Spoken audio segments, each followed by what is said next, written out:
So one of the reasons why you don't go all in for the cyborg solution is, as you say, because there are constraints placed by our economic realities that make it technologically not feasible in some ways, and it also may, exacerbate problems that exist within our current political and economic realm.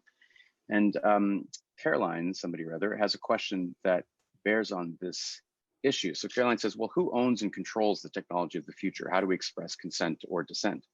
So I think that's an important point, which is, whenever you talk about a utopia, and you raise this point that Karl Popper, who most people I think know as a philosopher of science, also did a fair amount of political philosophy, and argued that we should be wary of any kind of utopian project because it's something where you're going to have one person or group of people's vision of what a good life looks like, and then if we're going to try to get everybody on board with this vision of a better future, often that leads to violence and it leads to the suppression of dissent. And if people say, well, I don't want to plug into your computer, I do want to go live in the cabin by the woods, and why shouldn't I be allowed to? So how do you envision all this happening? The proposal you do favor, how is that going to be consistent with economic and political realities in a way that is better than the cyborg option, which you reject partly on that basis?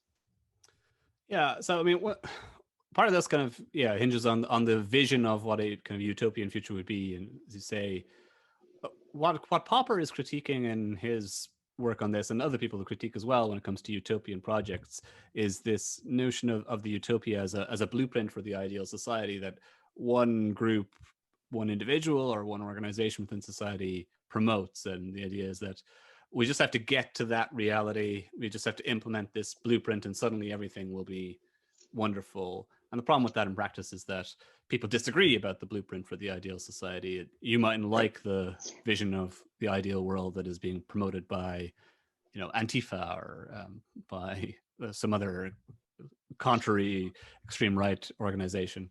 So, I contrast that with an approach to utopianism which I call the horizontal approach to utopianism.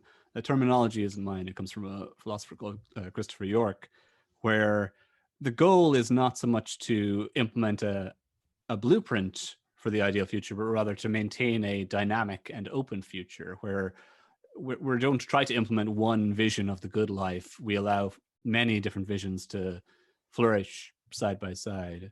Like one of the ideas that I'm attracted to in the book towards the very end is to go back to Robert Nozick, who you mentioned as somebody who'd be critical of this notion of virtual reality, and discuss that problem with the experience machine in the book as well. But one of the things that he did promote in his famous 1974 book on Anarchy, State, and Utopia was the notion of a meta-utopia, which is the notion that instead of trying to implement a blueprint for the ideal society, what we should work towards is some kind of infrastructure where people can build and create and join worlds that are of their own kind of vision of the good life, and that they don't have to feel like they need to impose this vision on somebody else, or that the world in which they live doesn't live up to their preferred vision.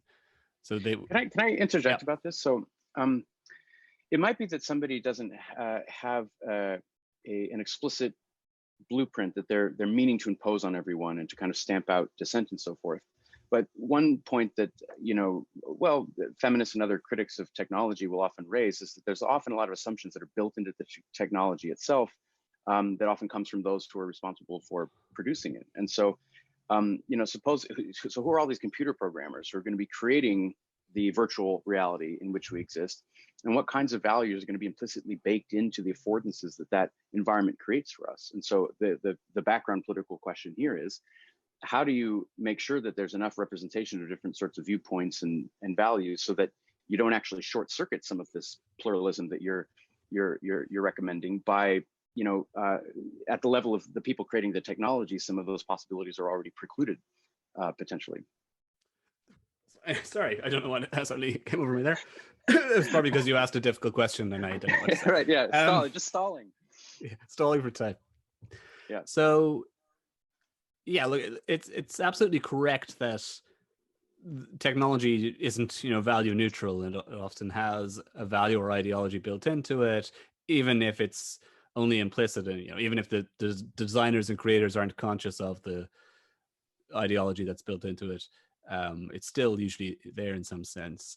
And one of the big challenges or problems for the kind of vision that I promote is that many of us, again, don't actually have the capacity to control and create our own kind of technological future. It's something that is, again, owned and controlled by others.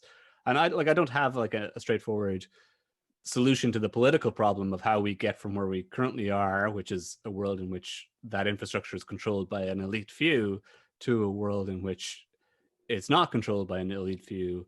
But like what I try to do is sketch out the desirability of a world and why it would be desirable to create a world in which uh, ordinary individuals can have the kind of control over that technological infrastructure, and uh, creating it in a way that isn't just, or kind of personalizing it in a way that isn't just copying the kind of, value system that is implicit amongst the elite at the moment, um, into their kind of virtual reality. But I mean, in terms of the solving the immediate political problem of like how do you get from there to here, I don't have a solution for that, and that's also not the kind of goal of the book. It isn't to sketch out the political path from where we currently are to where would be more desirable. The goal of the book is rather to figure out what would be desirable.